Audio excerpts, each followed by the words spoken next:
Hi, everybody. Welcome. My name is Leah Groppo. I'm one of the dietitians and diabetes educators at Stanford Healthcare. We're so grateful that you're joining us tonight. You're definitely in for such a treat. Today we have Tracy Taylor. She's one of our dietitians and diabetes educators. She's also a certified yoga teacher, and she's also certified in the American Council on Exercise Group Fitness Instructors. So she has a lot of different expertise that she's going to blend and share with us today. So Tracy works as a registered dietitian nutritionist for a variety of family and specialty practices through Stanford Medical Partners. Tracy has a strong desire to help people achieve their best health through healthy plant-based eating, combined with realistic and sustainable physical activity and self-care routines. She's been a dietitian, diabetes educator for over 25 years and a fitness instructor for 15 years. Today, she wants to help you create a healthier body and mind through yoga.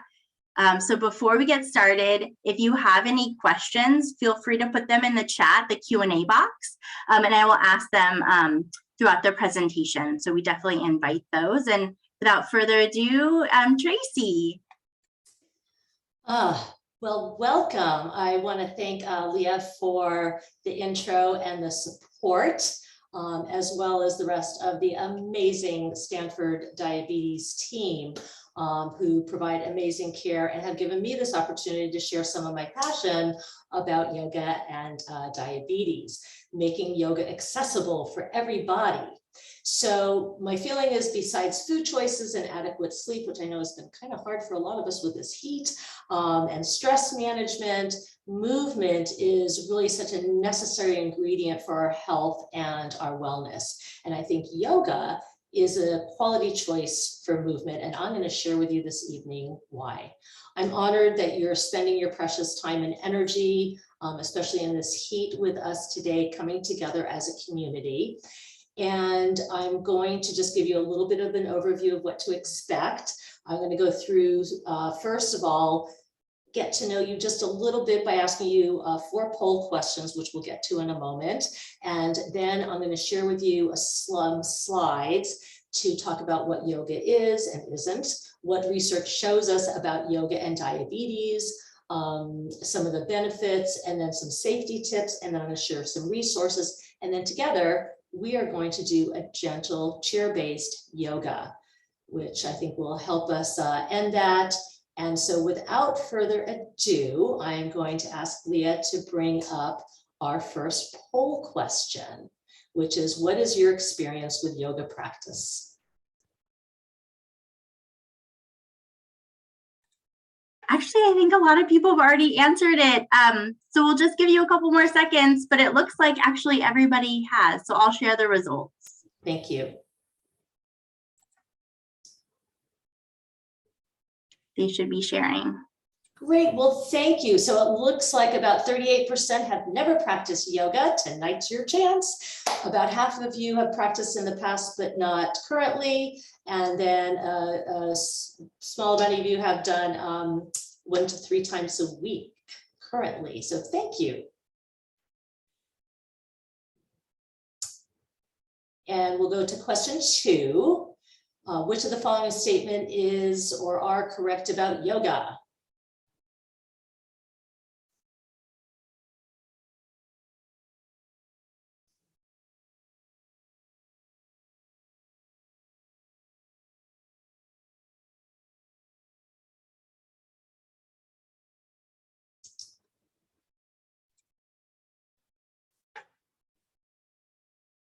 Okay, I'll end the poll and share the results.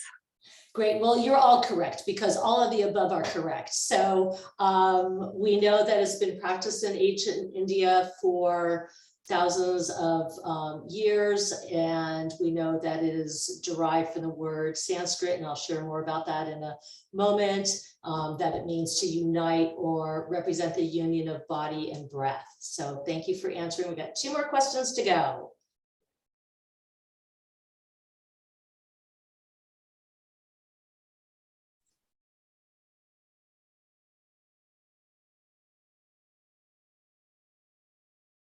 Should be sharing. Great. So we're looking at the yoga philosophy believes X to be the most important facet of health.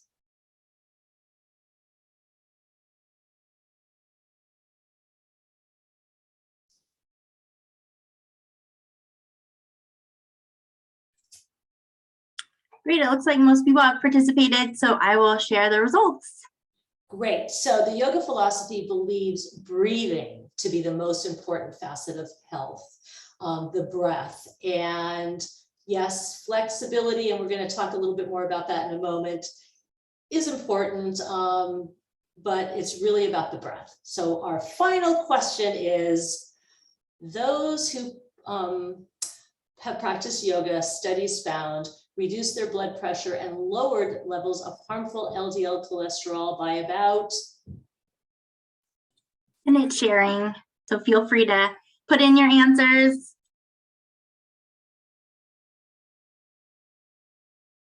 I feel like this is a tough question, Tracy. I agree. I can't wait to hear the answer. Warming you up, I started with, because I think the easiest question, like, do you practice? And now this one's really kind of hard. Yeah, I can't wait to learn today.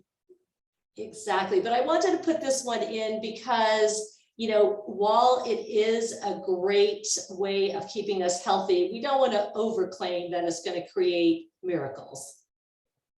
Sounds good. Okay, I'm sharing the results. And the correct answer, we have about a split, almost 30% each of us have picked one of these answers. The correct answer is that we saw a reduction of blood pressure and LDL by an average of about 12 points and lost an average of about 5 pounds. And I'll talk about why some of those reasons occurred. So thank you so much for taking the time to vote and participate. I really appreciate it. I think we always learn from each other. And I think in terms of yoga teachers, we're all in this together. This is actually one of my favorite teachers pictured here, Jen, who has moved away, but she taught me so much. So thank you for your participation, and we will close this out and move on to our slides. Theoretically, we're going to do that, aren't we? There we go. So what is yoga? It really, as I said earlier, means to join, to unite, to yoke. And it's the awareness of synchronizing the breath with the movement. One of the reasons why I think that's important is in a lot of other exercises, we might just take our mind off it, like we're getting into that fun music and we're exercising, and that's great. But this is a chance for us to turn inwards to make that connection between two of the limbs of yoga, the asanas, which means the physical movement, and the pranayama, which means the breathing techniques. And then often meditation is added in. So there's actually 8 limbs of yoga, but in the West, we tend to focus on those two, the movement and the breathing. And to me, that's the essence of the base of yoga. The good news is that yoga can be done anywhere. It could be done in very little space. It needs no equipment. You could do it on the floor. You could do it in a chair. You could do it on a paddleboard. You can do it in an office of a medical practice, as I am doing with some of my coworkers during one of our breaks. There are so many different kinds of yoga, from sleep yoga or nidra yoga to really power yoga. But the good thing is yoga doesn't need to be intensive to reap many of the rewards, like lowering stress, managing blood sugar, and helping with weight. So that's the good thing. It's accessible. And one thing that I've had so many people tell me before is you have to be flexible and bendy like a pretzel to do yoga. Absolutely not. If you know how to breathe and you can honor your safe range of motion, you too can do yoga.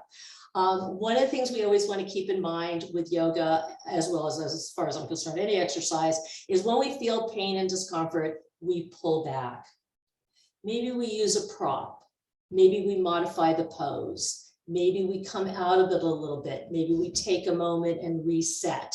So it's really important to turn our practice inwards and pay attention to ourselves, not compete with anybody else. And I think that's one really important factor to keep in mind. This is myself when I used to actually go into gyms live and some of my group with a snack. Many times yoga instructors advise us not to eat before a session because especially if we're doing bends or twist, we can get pretty uncomfortable. But if you're taking a medication, insulin, some of the other oral medications, you may consider eating a light, easy to digest snack before a workout to avoid a low blood sugar. So that would be the one thing I'd say as a precaution to keep in mind. So that's sort of what yoga is and it isn't. It's accessible. There's many different forms. Anyone can do it as long as you can breathe and move. Let's talk about some of the research that is out there. Last year, I talked about one meta-analysis from a few years ago. This is 2 more that have been done that I came across, and they describe the benefits of yoga for people with type 2 diabetes. Both of these meta-analysis, which means they looked at like a ton of different studies, found improvements in fasting blood glucose, after meal blood glucose, the A1C, and the body mass index. Studies also show that it helps lower blood pressure, improves cholesterol profile, enhances lung function, mood, sleep, and quality of life. So we see that it can really affect many of the cofactors. It's not just about the blood sugar, it's about some of those other things that we're often very concerned, those ABCs, the A1C, the blood pressure, the cholesterol that we're often talking about. And this makes sense when we think about yoga as kind of a full body. It hits so many of our systems. It hits our respiratory, our digestive, our neurological, our cardiovascular and endocrine systems. And they're all very complicated, aren't they? But the fact of getting more oxygen and using larger muscles means that we can improve our metabolic activity. And that's a lovely way of improving our diabetes and those cofactors. So that was a study on type 2. I will tell you that one of my other favorite activities besides yoga is walking and hiking. This was a study presented at the 81st scientific session of the American Diabetes Association last year. And they took 2 groups of people, putting them either in yoga or walking 5 times a week for 45 minutes for 3 months. These were done with people with pre-diabetes, and they found that there was an increase in the acute phase of insulin release. So what I often tell people, like one of the first things that happens in type 2 diabetes is that you have kind of procrastinating insulin, like it doesn't get out there fast enough to deal with the food. And they showed that there was an increase in the insulin being more responsible, I guess, for helping control the blood sugar. We also saw some of the other hormone changes, the GLP-1 and the beta cell function. There was improvement in insulin resistance and measures of heart rate variation for those in the yoga protocol group. And then lastly, the perceived stress levels of those in the yoga group were rated as severe at the top of the study and moderate at the end, whereas the walking controls didn't register any significant change. So the authors found that the stress levels were positively correlated with beta cell function. So this has to do with pre-diabetes. And you might be saying, okay, great. So now you've told us about type 2 and pre-diabetes. What about type 1 and 1.5? So I just want to say that walking is also a fantastic way of managing diabetes and stress and everything else. I could not come across a lot of studies for type 1 and 1.5, but there is a wonderful registered yoga therapist, and that's like, you know, the PhD of yoga instructors or, you know, doctorate level. And she also has type 1 diabetes, Rachel Zinman, and I've linked some information to find out more about her. But one of the things that I took away from her information was potential yoga benefits for type 1 are more discipline, release of what we can't control, support of a growth mindset, and being more mindful about our food choices. So there's the thought about discipline equalizing or equals freedom. Like if we have routines, that sometimes makes our life more easily. And in yoga, we'll often come across poses or moments that are uncomfortable, but we learn to breathe through it. We focus on our intention, and over time we see benefits of growth and strength. And I think with diabetes management, there are times of fear and anger and frustration. And by cultivating a yoga practice, that can cultivate an open mindset to help us focus, breathe through it, and persevere. So I think that's a great compliment there. Also, in terms of control, a lot of people that I work with have a strong need for control, which is totally understandable, but we can't control everything. And yoga helps us learn to let go of some of that control, perfection, and expectations, and continue to move forward. And lastly, mindfulness. Unlike many other exercises, yoga really helps encourage us to be present and go inwards. And that again helps with the growth mindset to seek nourishment your body deserves and needs. And I just want to give a special plug. If you have not seen the recorded session that one of our fellow dietitians, Catherine, who did on mindful eating, I strongly suggest you check it out. There's all sorts of great tips and tricks in there and things that you can learn from that. So mindfulness, discipline, letting go of control are some of the things that could help, I believe, with type 1 diabetes. So to summarize, when we breathe more deeply, we oxygenate our tissues, we stretch and strengthen muscles, and we shift our attitude to non-judgmental awareness. As we shift back and forth between the asanas, the poses, that contracts and then relax specific areas of the abdomen, the core, increases the oxygenated supply of nutrition and oxygen to our cells. The stretching can help trigger endorphins and makes you feel good. And that's all helpful in diabetes management. I'm sure many of you have noticed that when you get stressed, it affects your blood sugar. And consistent practice of yoga, especially the yogic breathing, can help reduce the stress in the mind and the body. It changes where in your brain you're actually getting more messages from. It helps relax the sympathetic nervous system, which reduces things like glucagon release, which improves your insulin action, and thus helps the blood sugar. So lots of benefits are potential there. And I can't leave without visiting my foundation of diabetes education, and that is diet. So many people tell me I'm an emotional eater, and it's like, yeah, me too. I think most humans are emotional eaters. I mean, we eat because, you know, this is good for us, and we eat because it smells good or whatever, but, you know, food is very comforting. So in addition to the breathing exercises and yoga postures, the meditation segment, and I think also the breathing has been shown to help manage emotional eating, kind of taking us out of that moment when things are so intense and giving us some space. People often report a decreased craving for sweets and an ease when they can practice more mindful eating. So also go check out Catherine's presentation. And yet, for all the great things that yoga can do for you and your diabetes, there are some things that we want to be aware of. So I'm going to run through some of these. The ones in green are modifications. The ones in red are things that we want to avoid.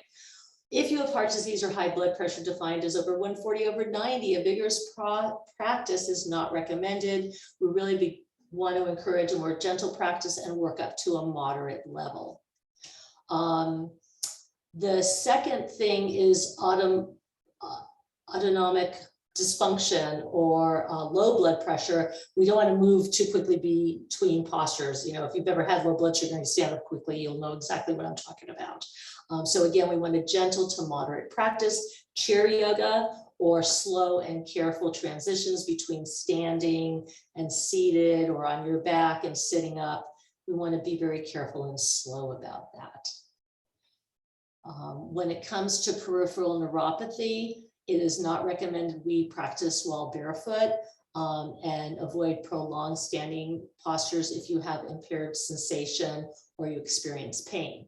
Some good tips around that, some great modifications is you can practice with soft shoes or sneakers and socks to protect the feet, and chair yoga or supine, which means on your back, poses on a mat, could be 2 other ways to help deal with that complication.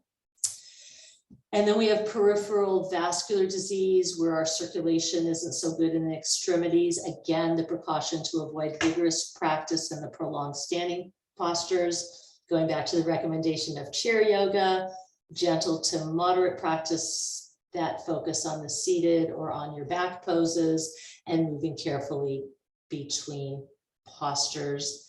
And then lastly, I believe, is retinopathy, the eye damage. We want to avoid eye jarring, so a vigorous practice is not recommended. Also, postures where your head is below your heart. We want to avoid those. So I'll show you some modifications with that as well. You can get around that with, gentle to moderate practice again, standing, seated, or supine on your back postures that keep your heart above or even with your heart, so we're not putting that pressure into the eye. There's one more, sorry. Low blood sugar. So exercising if your blood sugar is below 100, if you take medication, is not recommended. So we recommend that your blood sugar is above 100. If you take medication, that could drop your sugars too low, and to have a fast acting glucose source available. And I invite you to come next month through the October session, because the wonderful endocrinologist, Dr. Bassina, is going to be talking about exercise, and she'll have a lot of other great tips for you there about the safety piece. So I don't want to scare you about all this. There's always ways we can do this. As I said, I think yoga is accessible to everybody. And speaking of access, what are more resources that you can have after this? There are some free videos available. There's a yoga and diabetes one by a woman that I often practice with virtually on YouTube, called Yoga with Adrienne. This one's specific towards diabetes, or you could just Google yoga and diabetes with Adrienne. And then Rachel has a couple of yoga videos as well that are posted on diabetesstrong.com. There is a blog that she writes, Yoga Diabetes blog. Self-explanatory, I guess there. There's an app, Yoga for Beginners. So many of you haven't done yoga or haven't done a lot of it. That would be a great place to start. And then for books, Yoga for Diabetes, Rachel Zinman has written. And then one of my favorites is Yoga and Diabetes, Your Guide to Safe and Effective Practice by Annie Kay, who is also a registered yoga therapist and fellow dietitian, along with one of the doctors she practices with. So on that note, I'm going to say thank you for going through the slide deck. Before I go ahead and end this and we move on to our practice, I invite you to take some sips of water, making sure we stay hydrated. And I didn't know if there were any questions that came in that we might want to take a look at before. Yeah, so I just put the videos in the chat in case people wanted it before then. And then you actually answered all the questions through your presentation. There was a question around about type 1 diabetes and yoga, and you answered it, so very comprehensive. So okay, we're good. Well, I'm glad I got to that. And now, without further ado, assuming the technology fates are with us, we are going to start our actual practice. So again, I invite you to grab some water if you need to. And there's a couple of other things as you find a comfortable chair to sit in that could be helpful. Well, I'll get to that in a minute. If your feet don't touch the floor comfortably, then something that you might want to think about is a mat or a book on the floor. And that will bring your feet up.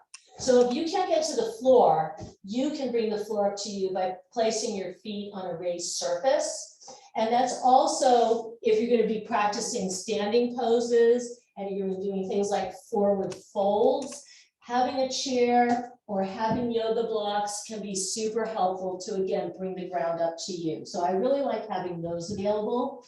Something else that I like is having a blanket, a towel, or something underneath my glutes. to raise my hips up, especially in this chair, which tends to slant back.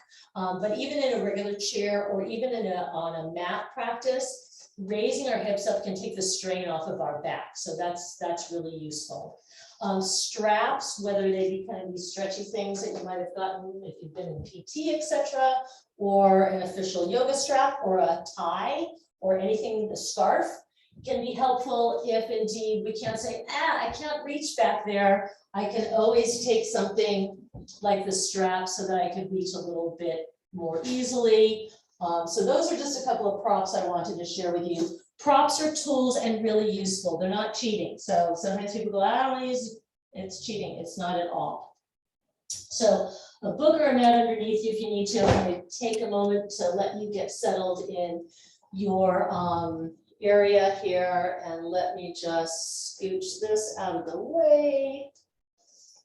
And we're going to start in a comfortable seated position.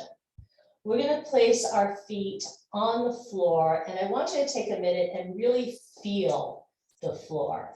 So what I mean by that is the mound of the big toe and the little toe, I want you to press in. So I invite you, if you want to take off your shoes, feel free to do so. And we also want to press into the heel. We want to feel ourselves supported and rooted. And now we're going to feel our sit bones rooted onto our chair surface. And we're just going to maybe, if you feel comfortable, close your eyes. And if not, soften your gaze, looking down your nose.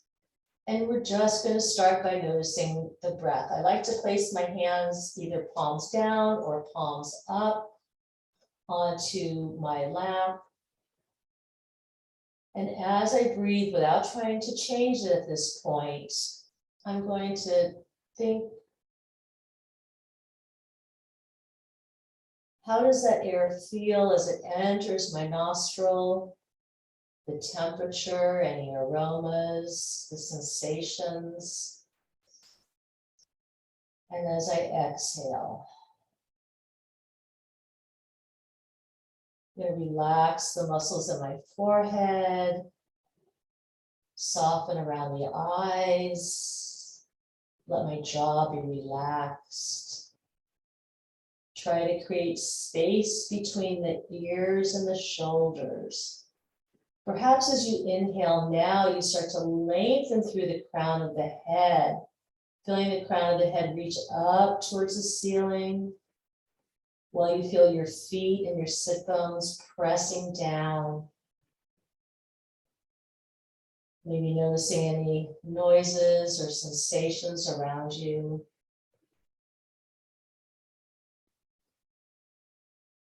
And as thoughts come in, we're going to work on letting them pass. Letting go of all that it took to get here. Letting go of all that there is to follow. And thoughts will come in, and we'll acknowledge them and let them pass, just as we would watching passing clouds, perhaps. We're going to start to deepen our breath. And in fact, I invite you, if you want to take one hand, below your heart and the other on your belly.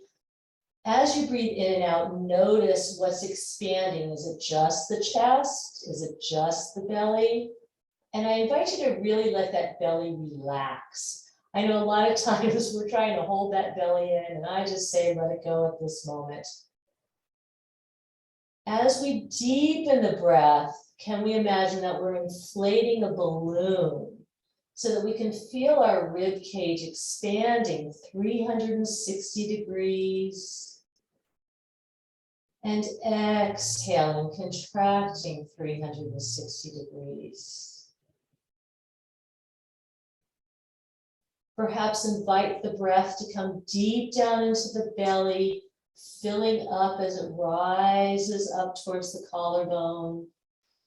And as we exhale, it's emptying out from our lungs deep into the belly. Relaxing muscles in our face, deepening the breath now. Inflating that balloon and then exhaling. And you might be curious what happens if you make the exhale a little bit longer than the inhale. So maybe you inhale for a count of 2 or 4, and then exhale for a count of 4 or 8. And we're going to take a couple of more breaths here, feeling that oxygen.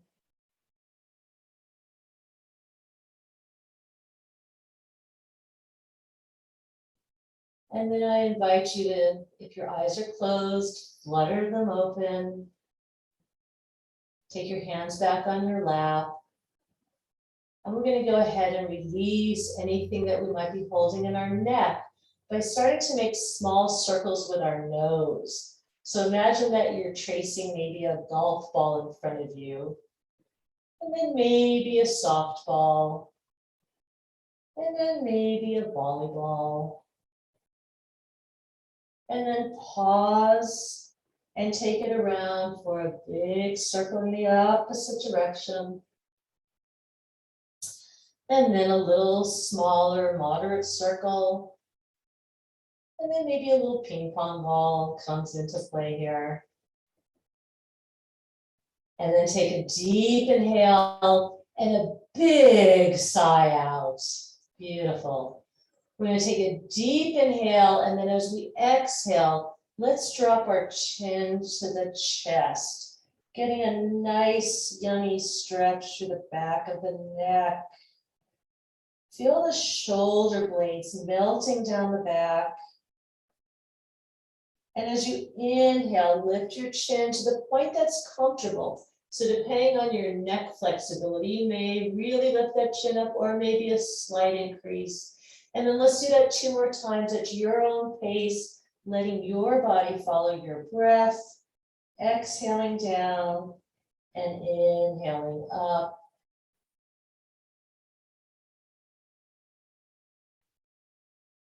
And then when you're ready, let's place that head on top of the spine.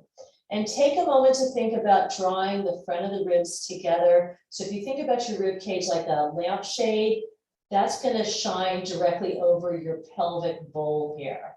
So sitting up nice and tall, inhaling as we lengthen through the spine, exhaling as we root down into the ground. Lovely. We're going to take a deep inhale and then look over our right shoulder,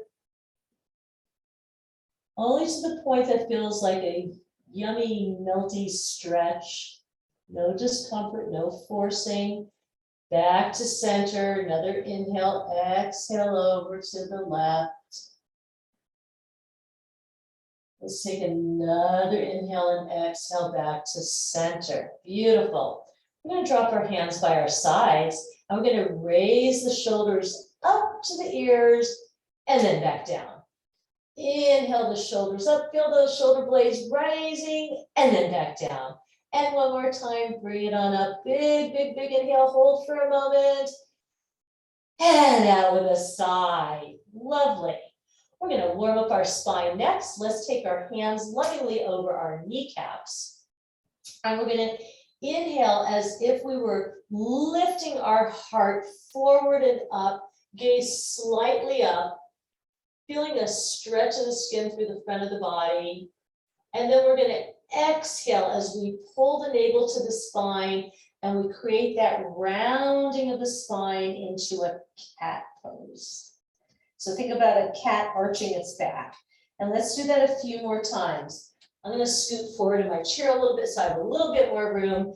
Inhaling into what we call the cow pose, feeling a stretch through the front of the body, and then melting back into that curve. And again, let your body follow your own breath. So one of the important keys is marrying the breath to the movements. Bring oxygen into all those tight spaces in our spine. Let's take it back to a nice tall neutral spine, and we're going to take that movement in a circle. So we're going to inhale forward, lifting the heart, and then come around as we start to C-curve around. Maybe you get those shoulders involved. You take it to the place that feels comfortable for you, around, lifting the heart and inhaling as we come forward and exhaling, nourishing our tissues by squeezing and relaxing them. We're going to come in one more time, pause, and then reverse the direction. Beautiful. Keep the breath going. Anytime you feel discomfort or tired, just take a moment, sit and breathe. So our cat-cow here. One more time around, and then we'll come back to center. We're going to raise our arms up in a moment. Let's first take them down, and then inhale, raise the arms up towards the ceiling. So maybe this is your shoulder height because of your shoulders. Maybe you can take those fingers all the way up, take it to what's comfortable for you, and then let it go. And again, raising up, maybe this time we spread through the webbing of the fingers, stretching, stretching, stretching, keeping the shoulders down, and exhale and let it go. And one more time, let's reach up. Maybe this time we wiggle the fingers as we reach up, maybe lift the heart a little bit more, and then let it go. Lovely.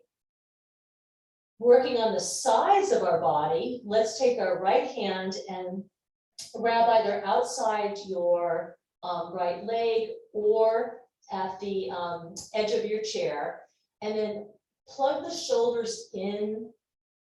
Take a deep inhale and exhale, and on your next inhale, let's raise that left arm up high. And you know, your high may be here, so it's your high. And then exhale as if you're arching over something.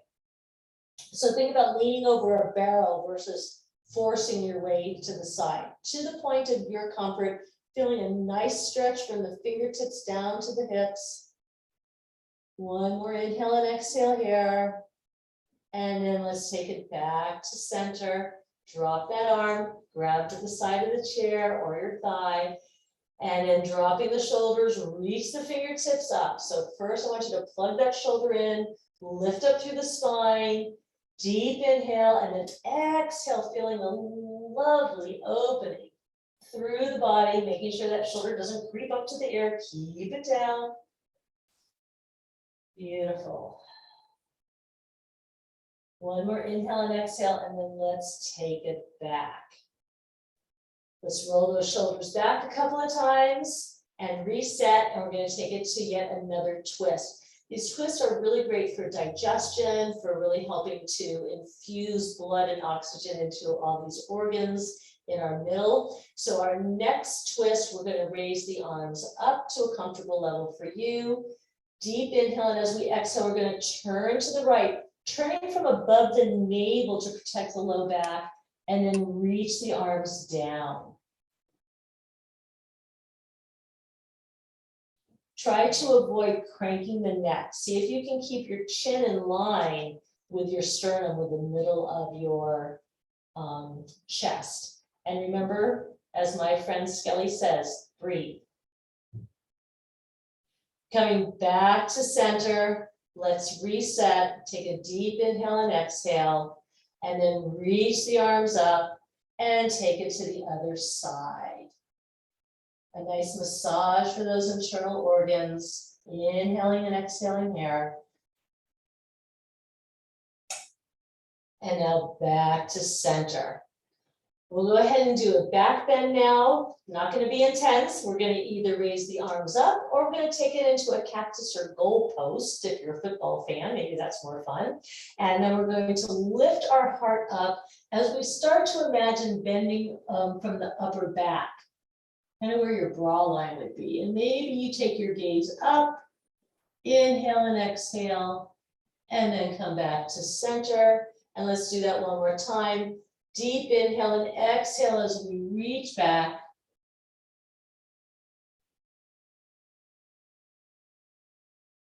And come back to center. That's so good, especially if you've been on technology all day and we're in that little hunchy position. Coming into flexion is so important.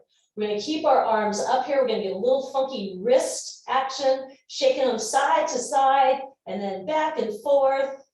Have a little bit of fun there. Release, release, release, and take the hands down. Let's take care of our ankles a little bit. You can grab underneath your thigh and lift your foot off of the floor, or you can keep your toes on the floor and then just gently circle around the ankle, adding in a little foot massage here, and then we'll reverse direction. Good. And then we're going to plant that foot firmly down, sitting up tall. Let's take the other side. We can keep the foot on the floor and roll it around, or we can pick it up and give our ankle a nice circle. And now we'll place our foot down. We're going to go ahead and come into a forward fold. And I'm going to show you a little bit about what I mean by some of the precautions here. So with a forward fold, like if you've got blood pressure issues or retinopathy, I'm going to invite everybody to reach their arms up. And then thinking about from the hip crease, where that bend is between your torso and your leg, you're going to think about reaching forward long. So it's not about lowering your head, it's about reaching the crown of the head straight ahead. So this may be your forward fold. If you have the flexibility and none of the health complications, you can come down to a forward fold all the way, even dropping the arms, letting your head drop heavy. So again, take it to the place that feels right for your body, excuse me, and then we'll come on back up slowly. And that is our warm up. We're going to do a couple of rounds of what's called sun salutations in a chair. So if you've done this on a mat, this will be a little bit different than what you're used to, but bear with me. And then we've got one balance pose to do, and then we'll stretch it out and complete our practice. So I hope everyone's feeling good so far and that you haven't forgotten about your breath. So let's take a deep inhale and exhale to get started. And then we're going to bring our palms to the center of our heart, taking a moment to give yourself a thank you for creating this space to take care of you. Deep inhale and exhale. On your next inhale, reach your arms up. Exhale, come into that little back bend.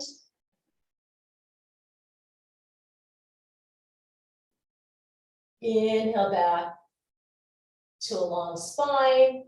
Exhale, forward fold. So again, you may be here, you may come down.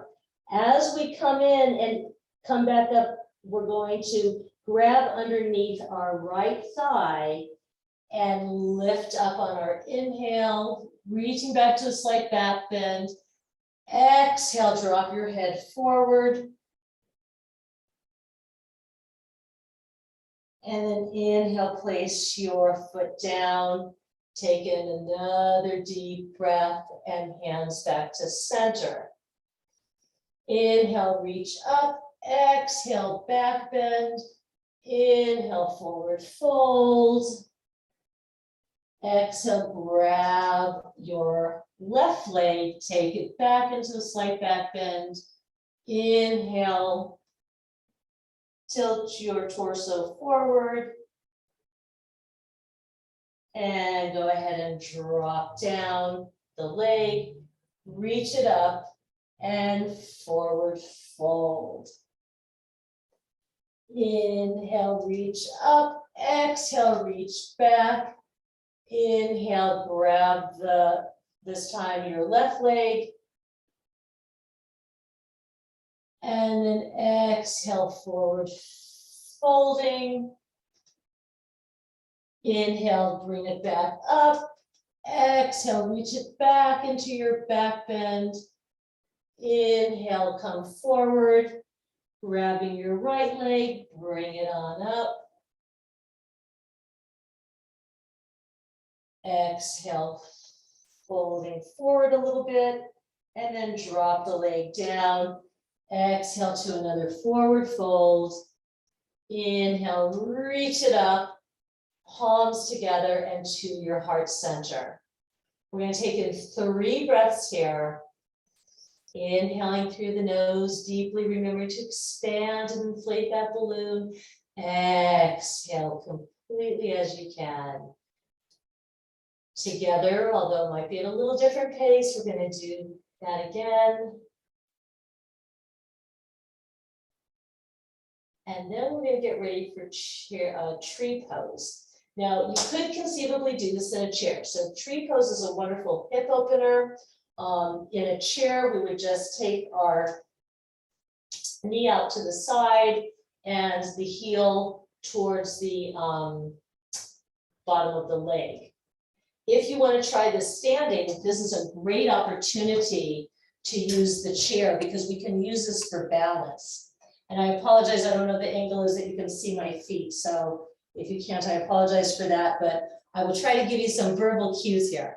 So we're going to start off by feeling our weight in the leg that's closest to our chair. We can hold on to here. You can also hold on to a wall.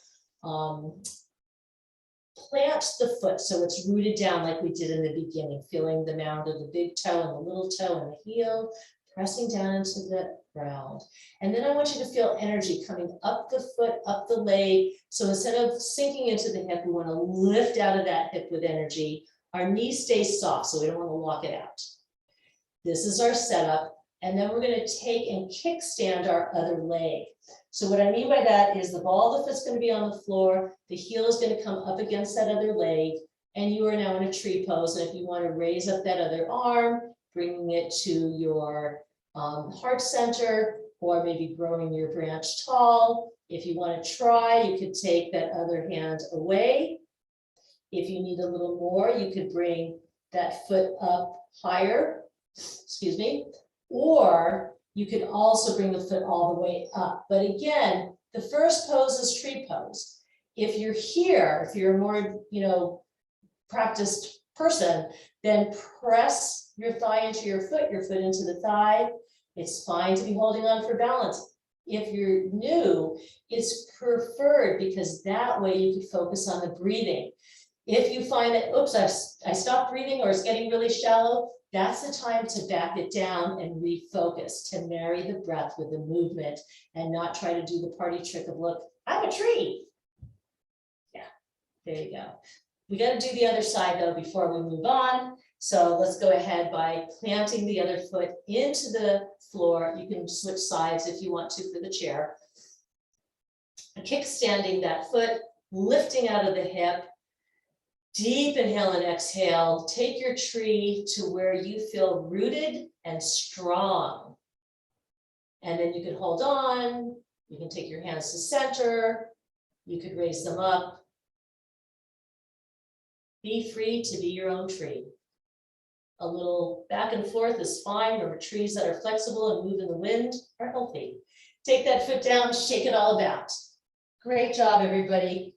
We're going to come back to the chair and have a seat. Again, planting those feet into the ground, softening the gaze or closing your eyes. And let's take the arms out to shoulder height and take opposite hand on opposite shoulder. Raise up the arms, and then we're going to circle as if you were painting a circle in front of you. This is a modification of eagle pose. If you know eagle pose, I invite you to take your left arm out, put your right arm over it, and then bring your hands together, raise those elbows, and keep that same movement going. And let's everybody take it in reverse direction of the circle. This should feel really good for releasing any tension in the back body. And now let's uncross and then recross opposite direction. Okay, so switch the arms. And again, let's circle in one direction and then the other direction. And then take the hands back in, deep inhale and exhale. We're going to end with a rest pose, Shavasana, traditionally done on a mat on the back. If you're in a space that you want to try something different and you don't want to stay in the chair and you want to come down to the ground, I will also invite you to come down to a modification of legs up the wall. which is legs on the chair. So I'll give you a moment to get comfortable in your seat, or if you want to come down to the ground, you'll take your calves on the chair and then carefully and lovingly place your back on the ground, arms out by the side. And this is a really nice recovery pose as well. Traditionally, this is done with your legs actually up the wall.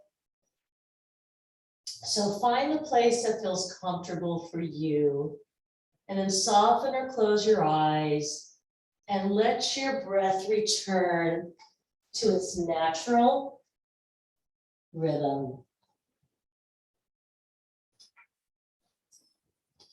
Taking a moment to feel what you feel. Noticing the breath coming in and out. Letting all the nutrients of your practice gel together.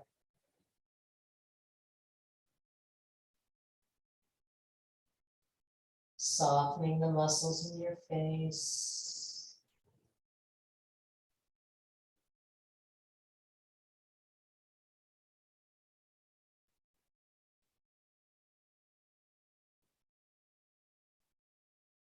Starting to notice the room, the sounds.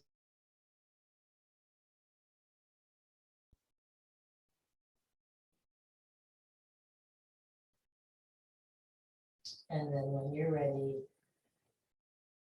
slowly flutter the eyes open. We'll take in one closing breath together. Reaching your arms up or forward and then to your heart center.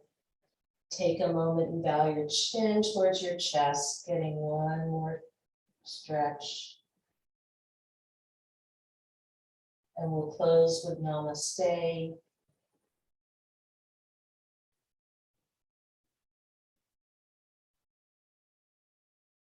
The light in me honors the light in each and every one of you. Thank you so much for participating. I hope you are ended this session feeling relaxed. I am going to just switch the camera off as we come to a close. Go. Good. So I hope you've got a little bit of good breathing, a little bit of relaxation, letting go, and had a nice little taste of yoga this evening. Oh my goodness, so relaxing, Tracy. I feel like that's so great. Good. Well, again, I want to thank everybody for participating. I hope you enjoyed it, and we see you back again for future sessions. Yeah, excellent. If anyone has any questions for Tracy, feel free to put them in the Q&A. We're planning for next year, actually 2023. So if you have any ideas or suggestions, we send a survey out at the end of each session, and you can put comments into that. Or if you have anything that you want to send us, you can email us at diabetescareprogram@stanfordhealthcare.org. That goes to us as well. So somebody said, Tracy, very useful and relaxing. Thank you. Yeah, excellent. I don't see any extra questions, and thank you very much. So yeah, thank you so much for this amazing night. And the recording will be up on the website that I also put in, the Stanford Healthcare Health Library. And yeah, thank you so much. Bye, everybody. Bye-bye. Take care.